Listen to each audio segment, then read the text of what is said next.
siguiendo con esta serie, Fe que Transforma. La serie es Fe que Transforma. Creo que tenemos que aclarar un poquito porque a veces tenemos un concepto diferente y a veces errado de lo que es la fe. La fe bíblica siempre transforma. Siempre nos transforma más a imagen de nuestro Señor Jesucristo. Cuando la fe no nos transforma, es que hay dos problemas. Un problema es que quizás sea una fe muerta. ¿Se acuerdan? Santiago dice, si dices que tienes fe y no tienes obra, tu fe es una fe muerta. ¿Qué significa esto? Es una fe de labios. Decimos que creemos, pero en realidad no creemos. No lo hacemos con nuestro corazón, no lo hacemos sinceramente. Entonces, dices que tienes fe, pero no pasa nada con eso, es una fe muerta. O a veces el problema es que nuestra fe se coloca en lugares equivocados. Nosotros tenemos que definir bien qué es la fe. La fe es la confianza de todo corazón que depositamos en la palabra de Dios. No en enseñanzas simplemente de hombres, no en lo que nosotros a veces deseamos con todo nuestro corazón y creemos que va a suceder. Y decimos, tengo fe porque deseo tanto esto y Dios lo va a hacer. Y algunos nos dan ideas raras traídas de otros lugares. Si quieres fortalecer esa fe, bueno, visualizalo. A ver, vos quieres tal cosa, míralo en tu mente, imagínalo. Eso va a hacer que se convierta en verdad. Otros dicen, no solo visualizalo, declaralo. Porque las palabras tienen poder, decilo. Y otros que van más allá dicen, decretalo. Ya casi somos dioses. Y no pasa nada. ¿Por qué? Porque no dice en ninguna parte de la Biblia, o Dios ha prometido en ninguna parte de la Biblia que porque algo lo desee intensamente, porque lo declare, porque lo visualice, porque lo decrete va a ocurrir. Yo tengo que poner mi fe en lo que Dios dice en su palabra, en sus promesas, en sus verdades. Entonces tenemos que tener bien en claro lo que es la fe. Y esa fe depositada en las verdades de Dios, en la palabra de Dios, nos van a transformar. Nos van a transformar porque esa fe depositada en el lugar correcto y en las verdades de Dios van a hacer que yo empiece a vivir de una manera diferente. Para darles un ejemplo simplemente de que a veces la fe no sirve. Yo te puedo decir, mira, esas sillas son las mejores sillas de Santiago. No hace falta que tengas dudas. Vení, sentate tranquilamente porque te van a soportar. Si pesas como yo más de 100 kilos, igual te va a aguantar. Y vos dices, la verdad que me he convencido de una buena silla, una buena marca.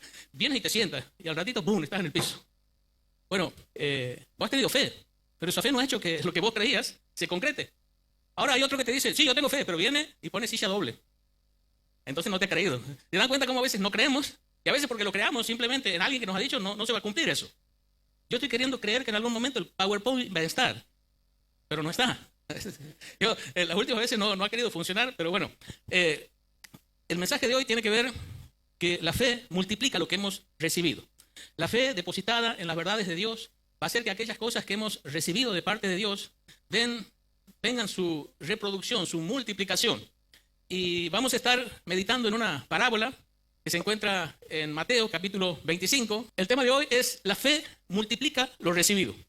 Y vamos a basar nuestra meditación en la parábola de Mateo 25. Ahí vamos a estar leyendo del 14 en adelante. Es la parábola conocida como la parábola de los talentos. Así que el que quiera lo busca en su Biblia, el que quiera lo lee allí en la pantalla para leer todos en la misma versión. Entonces dice, porque el reino de los cielos es como un hombre que yéndose lejos llamó a sus siervos y les entregó sus bienes. A uno dio 5 talentos, y a otro 2, y a otro 1. A cada uno conforme a su capacidad, y luego se fue lejos.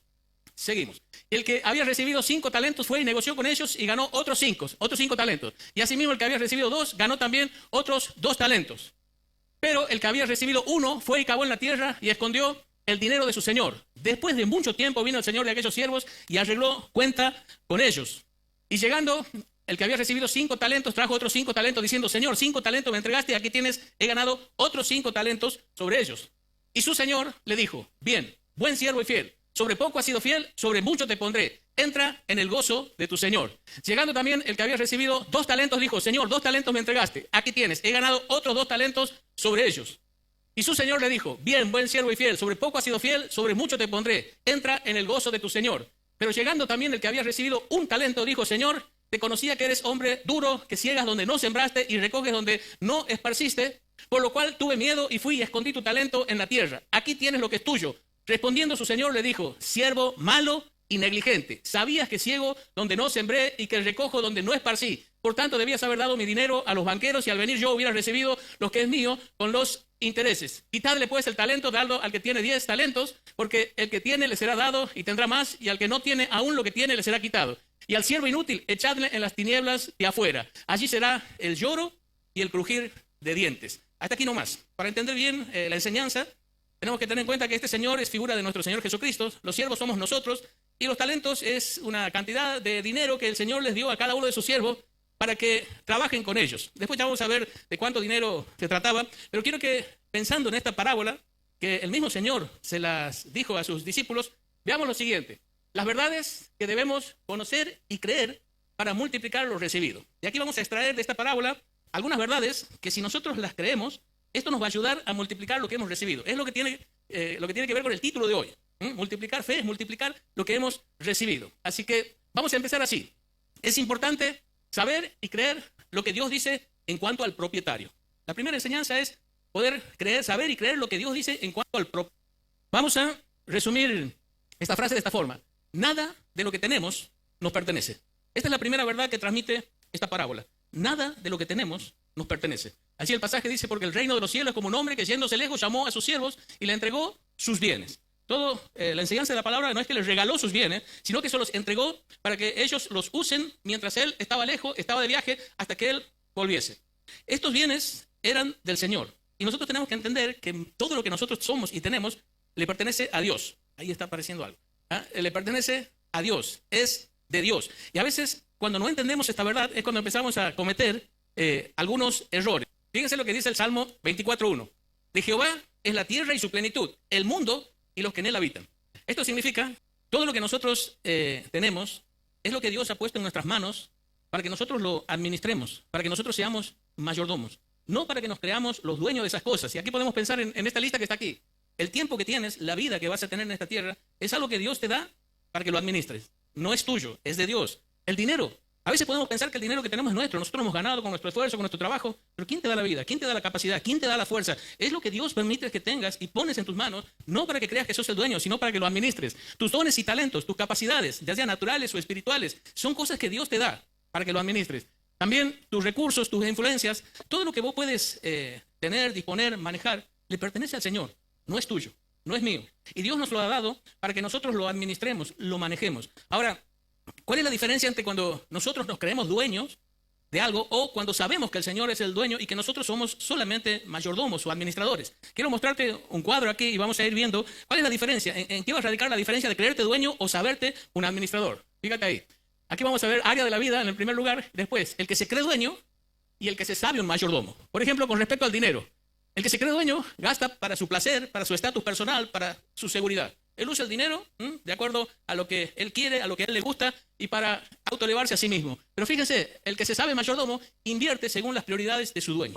Está pensando, a ver, ¿Dios qué haría con esto? ¿A dónde quiere Dios que use mi dinero? ¿Dónde quiere Dios que invierta mi dinero? En cuanto a la pérdida, cuando sufrimos algún tipo de pérdida en la vida, ¿qué hace el que se cree dueño? Cae en angustia, amargura y desesperación. Pero el que se sabe un mayordomo, que tiene posesiones que Dios las ha puesto en su mano, pero que no son de él, son de Dios. Hacen como Job. Fíjense lo que hizo Job cuando lo perdió todo. Dice, Jehová dio, Jehová quitó. Bendito sea el nombre del Señor. También podemos ver en cuanto a las decisiones. Cuando vos crees que sos el dueño de tu vida, si haces lo que quieres, bueno, decide solo basado en sus propios deseos y sabiduría. Pero el que se sabe un administrador consulta al dueño a través de la Biblia, a través de la oración, a través de consejos. Cuando vos te sientes el dueño de tu vida, haces lo que vos quieres. Pero cuando sabes que el dueño es Dios, bueno, buscas su dirección en su palabra, oras y pides consejo para saber qué decisiones tomar. En cuanto a las relaciones, el que se cree dueño ve a las personas como recursos para lograr sus metas. Pero el que se sabe un administrador ve a las personas como un campo para amar y para servir. ¿Se van dando cuenta qué diferente es cuando nos damos cuenta de que somos administradores, que lo que tenemos es de Dios? A cuando pensamos que somos los dueños. Vemos dos cosas más. En el futuro, el que se cree dueño vive acumulando más de lo debido por miedo a la escasez. Pero el que se sabe un administrador vive sembrando con confianza en la provisión. Que Dios, que le ha dado lo que tiene, proveerá para lo que pueda necesitar en el futuro.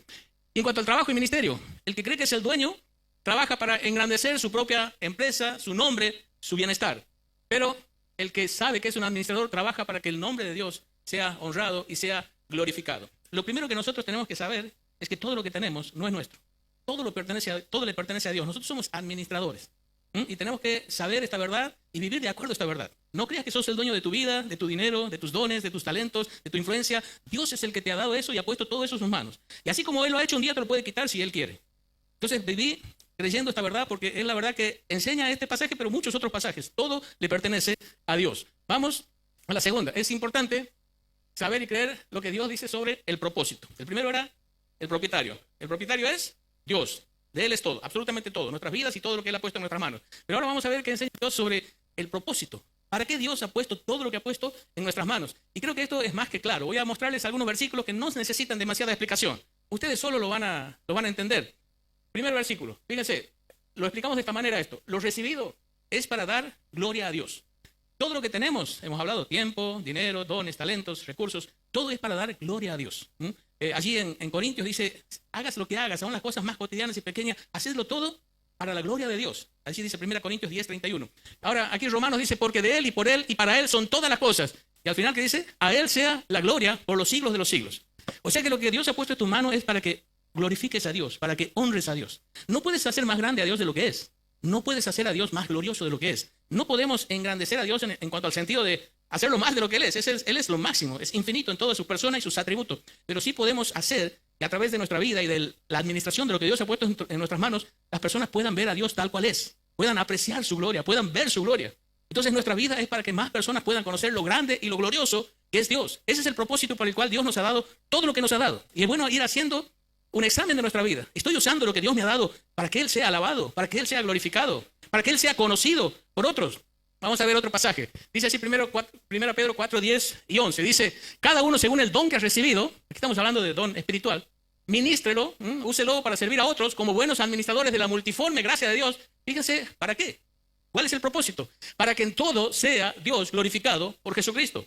Los dones que tienes, úsalo para que Dios sea glorificado. No lo uses para tu autoexaltación, para tu propio beneficio, úsalo para que Dios sea glorificado. Vemos otro pasaje. Dice Juan 15:8, en esto es glorificado mi Padre, en que llevéis muchos frutos y seáis así mis discípulos. Y aquí no solo nos dice que glorifiquemos a Dios, sino de qué forma lo vamos a glorificar. Llevando fruto. ¿Qué fruto Dios quiere que nuestras vidas lleven? Y ahí podemos pensar en varias cosas. Para no olvidarnos, podemos pensar con la letra A. Hacia adentro, Dios quiere ver en mí el fruto del Espíritu Santo. Y yo soy una persona cada vez más espiritual, llena de amor, gozo, paz, paciencia, benignidad, bondad, fe, mansedumbre, templanza. Dios quiere ver adentro a Cristo formado en mí. Y eso se logra cuando el Espíritu Santo toma control de mi vida y su fruto empieza a madurar en mi interior. Pero hacia mi alrededor, Dios quiere que mi vida sirva para bendecir y edificar a mis hermanos. Dios quiere que tu vida sea usada para que seas una bendición a los hermanos de la iglesia, para que los edifiques. Pero pensando hacia afuera, Dios quiere que tu vida sirva para que otros conozcan a Cristo y sean salvos. Dios quiere que seas un instrumento al que Dios pueda usar para atraer más almas a los pies de Cristo. Estamos en la tierra para eso, para ganar personas para Cristo. Y podemos pensar hacia arriba. Dios quiere frutos de labios que le alaben, que le honren. Y también allí vemos, dice, así alumbre vuestra luz delante de los hombres para que vean vuestras buenas obras y glorifiquen a vuestro Padre que está en los cielos. Nuestras obras, nuestra manera de vivir, nuestras decisiones, si son guiadas por nuestra fe en la palabra de Dios, van a hacer que las personas glorifiquen a Dios, porque van a ver algo en nosotros que no van a encontrar en nadie que no conozca a Dios. Las cosas que Dios puede producir en una vida, que confía en su palabra y que cree con todo su corazón en Dios, son obras que van a llevar a las personas a preguntarse, ¿por qué hace esto? ¿Por qué vive así? ¿De dónde tiene todas estas cosas? Por supuesto que son cosas buenas, impactantes, y es la oportunidad de decir, es el Dios que tenemos, no somos nosotros. No es que lo logre algo por mi propia capacidad o porque yo sea bueno en mí, es Dios obrando a través de mí, y mis obras van a glorificar a Dios. Y por último, dice Corintios 6:20, porque habéis sido comprado por precio, glorificad pues a Dios en vuestro cuerpo y en vuestro espíritu, los cuales son de Dios. Glorificamos a Dios, el contexto de este pasaje es un contexto de santidad. Y dice, hemos sido comprados, le pertenecemos a Dios.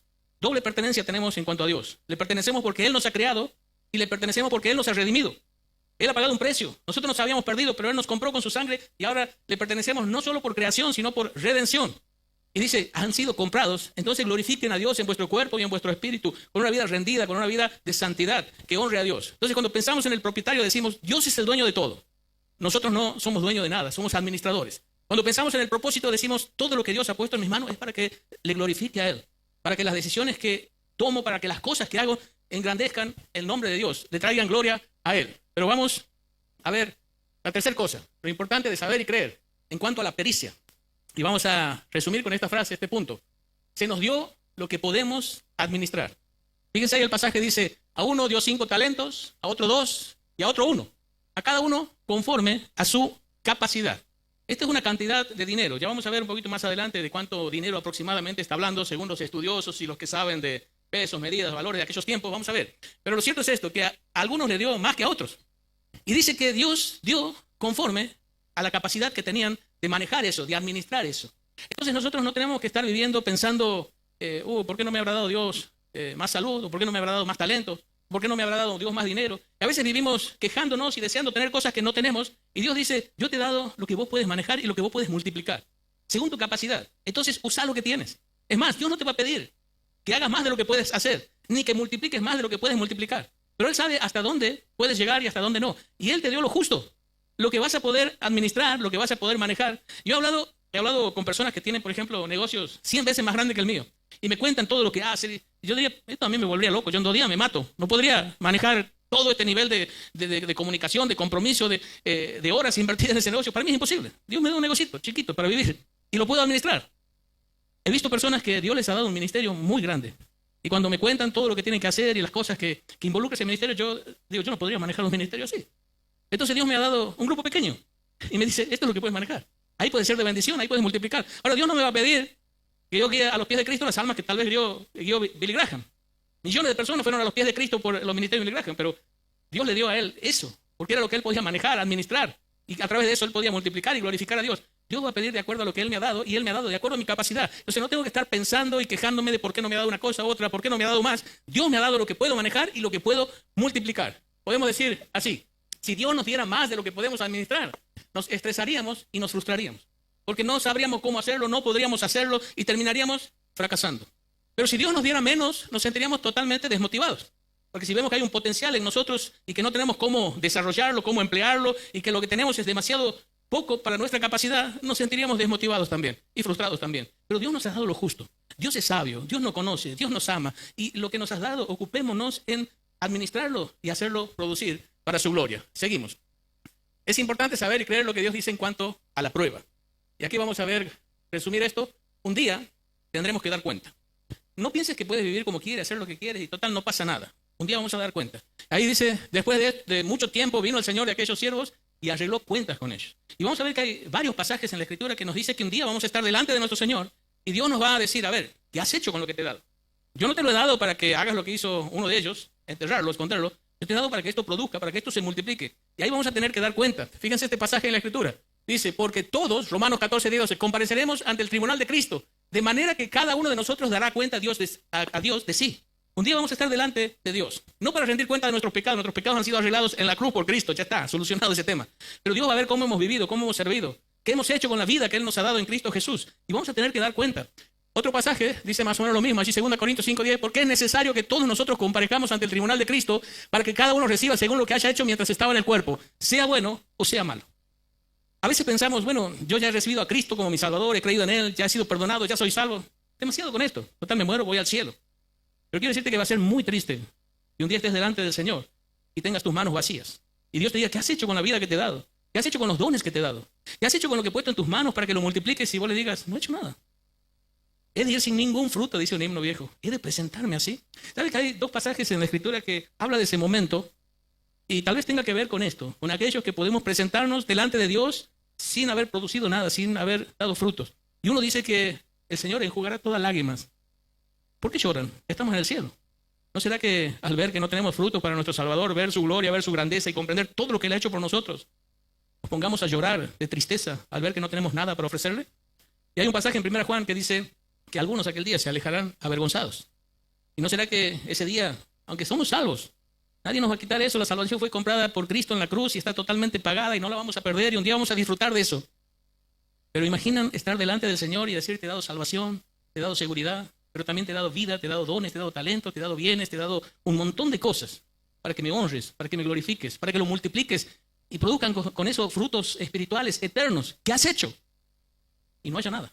Dice que nuestras obras van a ser decrecientes, probadas por fuego. O sea, porque muchas veces podemos tener una apariencia de que hacemos las cosas bien, pero no es más que religiosidad o simplemente cuidar nuestra reputación. Pero ese día el fuego la va a probar. Y muchas de esas obras que no han sido hechas con la motivación correcta, de la forma correcta, se van a quemar. Y se imaginan que uno tiene ahí una pila de cosas y dice, bueno, lo probamos, prendemos el fuego. Todo ceniza. Qué tristeza, qué vergüenza, qué dolor. Por eso mi oración hoy era, ojalá que este mensaje te empuje hoy a salir de aquí y decir, voy a empezar a usar lo que Dios me ha dado para servirle, para glorificarle, para producir frutos para su reino, frutos de valor eterno. Y no voy a seguir sentado y tranquilo, porque un día voy a estar delante de mi Señor. Y no tener nada ese día va a ser triste, va a ser doloroso. Seguimos. En quinto lugar, es importante saber y creer lo que Dios dice en cuanto a los peligros. A los peligros. Y aquí tiene que ver con aquel que no hizo nada. Lo resumimos así. Características que nos harán fracasar. Fíjense ahí, dice, por lo cual, lo que primero dice aquel siervo que había escondido el talento y no había hecho nada, por lo cual tuve miedo, fui y escondí tu talento en la tierra. Y fíjense lo que le dice el Señor. Respondiendo su Señor le dijo, siervo malo y negligente. por lo que él dijo y por lo que el Señor dijo, podemos ver algunas características que tenía este siervo que lo hizo fracasar y que tenemos que cuidarnos nosotros. Vamos a ver. Primero, ignorancia. Ignorancia acerca de quién era Dios. Fíjense que él dijo, sabía que eres duro, que cosechas donde no sembraste, que no, recoges donde no esparciste. Un concepto totalmente errado, distorsionado de la persona de Dios. Muchas veces la razón por la cual no producimos para Dios es porque tenemos un concepto errado de Dios. Algunos el concepto va para el otro lado, dicen, no, Dios es bueno, misericordioso, Él es amor, yo puedo vivir como quiera, total, él me va a aguantar, me va a soportar. He visto personas vivir de esta manera y he visto final tremendo en sus vidas y en su familia. No te engañes, de Dios no nos podemos burlar. Dios es verdad que es amor, que es misericordioso, que su gracia realmente es maravillosa, pero eso no significa que vos puedes hacer lo que quieras, total, Dios siempre te va a soportar, siempre te va a perdonar. Tené cuidado, a veces Dios demora, no actúa en el momento, pero Él quiere que su benignidad y su paciencia te guíe al arrepentimiento y al cambio. Pero si vos no te arrepientes y no cambias, Dios un día va a tener que obrar y va a tener que disciplinarte fuerte. Entonces, no te puedes burlar de Dios, tienes que saber quién es Dios. Sí es verdad que es amor, que es misericordia, pero es un Dios justo, es un Dios santo.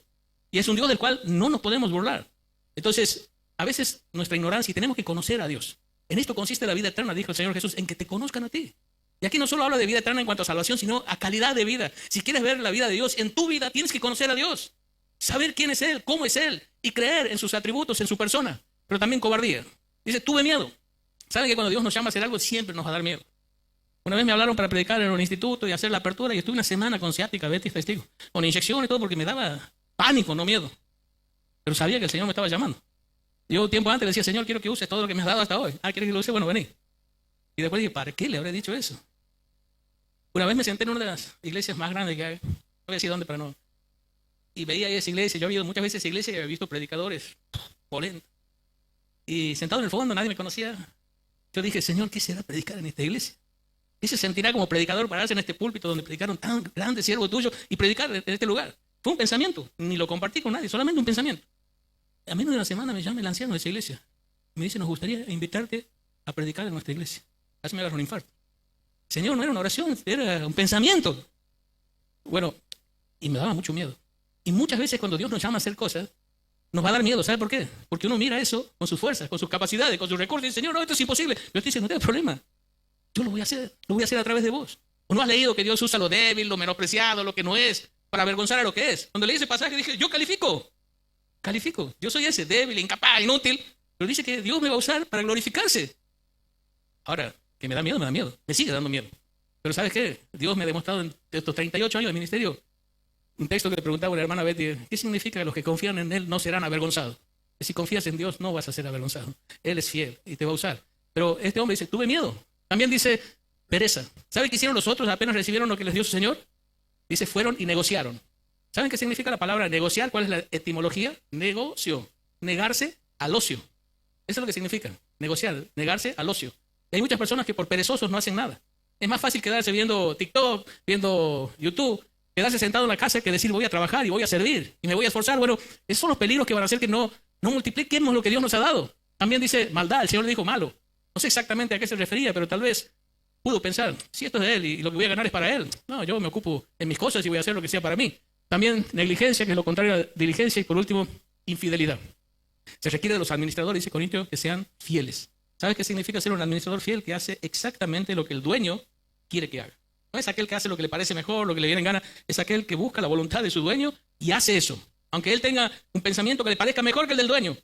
Ser fiel es hacer lo que el dueño quiere que haga, lo que el dueño me dice que haga. No lo que a mí me parece que es mejor.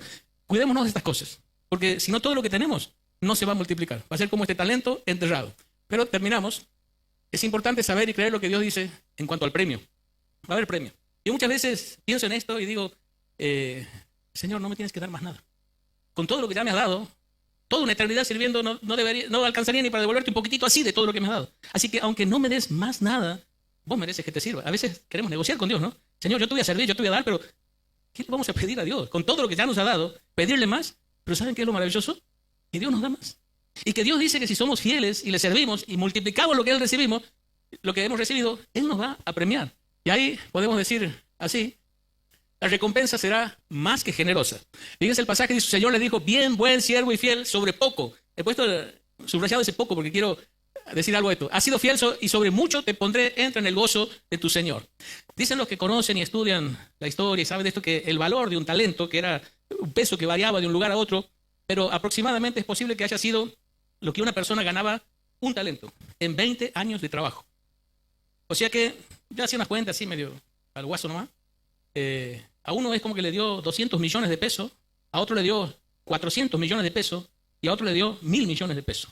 O sea que la cantidad que les dio era mucha, era suficiente para negociar y era una cantidad considerable, elevada. Ahora cuando llega la hora de la recompensa, dice sobre poco. O sea, lo que yo te he dado es poco porque está hablando comparativamente. Es poco y te voy a poner sobre mucho. Has sido fiel sobre este poquito, no tienes idea sobre qué te voy a poner. Y lo que quiere transmitir este pasaje es que si nosotros somos fieles en lo que Dios nos ha dado, en nuestro tiempo, dones, talentos, dinero, relaciones, y lo usamos para su gloria y lo hacemos producir para su reino, Dios nos va a recompensar de una manera que ni siquiera imaginamos. No se te ocurra hacer negocios con Dios. Es lo peor que puedes hacer. Hay una parábola, ¿se acuerda de esos que son llamados a trabajar en la viña? Me encanta esa parábola. Porque llama a uno que van a trabajar 12 horas, otros van a trabajar 9, otros van a trabajar 6, otros 3. Pero pasa algo. Todos recibieron más de lo que merecían. Menos los que más trabajaron. ¿Saben por qué recibieron ellos menos? O sea, recibieron lo justo. Los otros recibieron más. Ellos recibieron porque ellos acordaron el precio. Nosotros vamos a trabajar, bueno, ¿cuánto nos vas a pagar? Empezaron a negociar con su señor. Y el señor le dijo, bueno, lo que corresponde es un denario por día. ¿Estás de acuerdo? Listo, vengan a trabajar. A todos los otros, el señor le dijo, vengan a trabajar a mi viña, yo le pagaré lo que es justo. Ellos no cuestionaron, ¿y qué es lo justo? ¿Cuánto es? No. Confiaron en el Señor y fueron a trabajar. Los que trabajaron 9 recibieron como si hubiesen trabajado 12, los que trabajaron 6 como si hubiesen trabajado 12, los que trabajaron 3 como si hubiesen trabajado 12, los que trabajaron 12 recibieron como si hubiesen trabajado 12, porque ellos negociaron y pusieron el precio. No le pongas precio a Dios. Señor, te voy a servir. Voy a usar mi tiempo para vos, mi dinero para vos, mis dones, mis talentos, todo lo que me has dado lo voy a usar para vos. Dame lo que quieras. Si no me quieres dar nada, igual te voy a servir. Ya me has dado tanto, pero ¿y sabes qué? Dios siempre te sorprende y te da mucho más de lo que te atreverías a pedir. Porque Dios es así. Es un Dios maravilloso al que vale la pena servir. Por eso dice así, fíjate. 1 Corintios 15, 58. Así que, hermanos míos amados, estad firmes y constantes, creciendo en la obra del Señor siempre. ¿Por qué? Sabiendo que vuestro trabajo en el Señor no es en vano. Él es galardonador de los que le buscan, de los que le sirven. Y no es en vano. Hay un pasaje que han puesto el otro día, no me acuerdo si José, dice que Dios no es injusto para olvidar nuestro trabajo de amor hacia los santos. Dios no olvida nada de lo que hemos hecho por amor de su nombre, por amor de su iglesia. Y saben, la recompensa siempre es más que generosa. Él nos va a recompensar primero con reconocimiento. ¿Te imaginas vos que el Dios digno de toda gloria, honra, alabanza, un día te alabe a vos? Bueno, la Biblia dice eso. No juzgues nada antes de tiempo, dice, espera el momento, porque ahí cada uno recibirá su alabanza de parte de Dios, dice 1 Corintios 4. O sea que Dios va a reconocer nuestro servicio hecho de forma fiel, y lo hizo con estos siervos. Le dijo, bien, buen siervo y fiel, lo alabó. La segunda cosa, recompensa. Sobre poco has sido fiel, sobre mucho te pondré. Va a haber recompensa. Y por último, regocijo. Entra al gozo de tu Señor. ¿Te acuerdan de ese himno que dice, gozo da servir a Cristo? En la vida diaria aquí, gozo y grande alegría. Siempre Él me da a mí. Gozo hay en servir a Cristo. Bueno, hay gozo en servir a Dios. Y esta es la forma que podemos multiplicar todo lo que Dios ha puesto en nuestras manos. Yo te motivo a que veas todo lo que tienes. No estés comparándote con otros. Dios te ha dado lo que puedes manejar, lo que puedes administrar y lo que puedes usar para su gloria. Y usarlo para su gloria de ahora en más. Hace un tiempo atrás, un año, 2 años, no recuerdo bien, pero estaba en un cumpleaños y el cumpleañero había pasado por una situación de salud bastante complicada. Ha estado ahí a las puertas del cielo. Y hizo un comentario que me impactó. Dijo, si el Señor me hubiese llevado, yo estaba tranquilo, porque hice lo mejor que pude con lo que Él me dio. Y yo estaba tranquilo porque le había servido siempre y le había servido lo mejor que pude al Señor. Y ahí eso me llevó a pensar a mí en mi pasado. Dije, Señor, ahora entiendo por qué 3 veces estaba al borde de la muerte. La bestia firmaba mi muerte y no me iba yo. Es que no había hecho todo lo que había podido y lo mejor. Pero de ahí me acordé de una frase maravillosa que una vez escuché o leí. No es mía. Lo aclaro, porque cada vez que creo que una frase es mía, después le encuentro un mensaje en un libro y quería adjudicar algo que no era mío. Pero decía, nunca es tarde para empezar a hacer las cosas bien. Tal vez miras hacia atrás y dices, he perdido mucho tiempo, he desperdiciado dones, he perdido oportunidades. Pero quizás esta sea la noche que le diga a Dios, a partir de ahora voy a empezar a hacer las cosas bien. No es tarde. Si estás aquí, si estás vivo, es porque no es tarde. Dios tiene todavía algo para vos. Así que te animo a que tomes esta noche la decisión de ver todo lo que Dios te ha dado y decidirte, voy a multiplicar esto para su gloria. Voy a hacer que esto produzca frutos que den gloria a Dios. Vamos a hacer un repasito. Saber y creer la verdad sobre el propósito, sobre el propietario. Dios es dueño de todo. El propósito es todo para la gloria de Él. La pericia, Dios nos ha dado lo que somos capaces de manejar. No estés quejándote por lo que no tienes, usa lo que tienes. La prueba, Un día vamos a dar cuentas a Dios de lo que hemos hecho con todo lo que Él nos ha dado. Los peligros, bueno, ya hemos visto. Y por último, el premio. No es en vano servir a Dios y darle tu vida a Dios. Después queda el último para repasar, pero terminamos aquí por una cuestión de tiempo. Si alguno quiere repasar el bosquejo, Josué lo va a subir allá a la página de la iglesia, porque tal vez alguno quiera repasarlo, o alguno quiera usarlo tal vez para compartirlo en algún lugar, no hay ningún problema. Avíseme nomás, porque si después voy yo y hago lo mismo, me decía, este le está copiando al otro. No hay problema, todo es para la gloria de Dios. Oramos, querido Padre, gracias. Gracias por tu palabra, Señor, porque es clara, es sencilla. Pero es ahí donde tenemos que colocar nuestra fe, Señor. Porque nuestra fe puesta en tus verdades va a transformar realmente nuestras vidas, Padre. Ayúdanos a no ser crédulos, supersticiosos y creer cualquier cosa, sino creer en tu palabra, en tus promesas, en todo lo que nos has revelado en la Biblia, Señor. Eso va a transformar nuestras vidas. Y ayúdanos a estar pensando en todo lo que has puesto en nuestras manos, Señor, que no es poco. No es poco, es mucho y lo podemos hacer rendir y producir y multiplicar para tu gloria, Señor. Ayúdanos, Padre, a ser fieles con lo que nos has dado, confiando en que tú un día vas a recibirnos allí, vas a hacer una prueba de nuestras obras. Y si hemos hecho las cosas bien, tú vas a decirnos como aquellos dos siervos, bien, buen siervo y fiel. En lo poco has sido fiel, sobre mucho te pondré. Entra al gozo de tu Señor. Qué maravilloso va a ser escuchar esas palabras.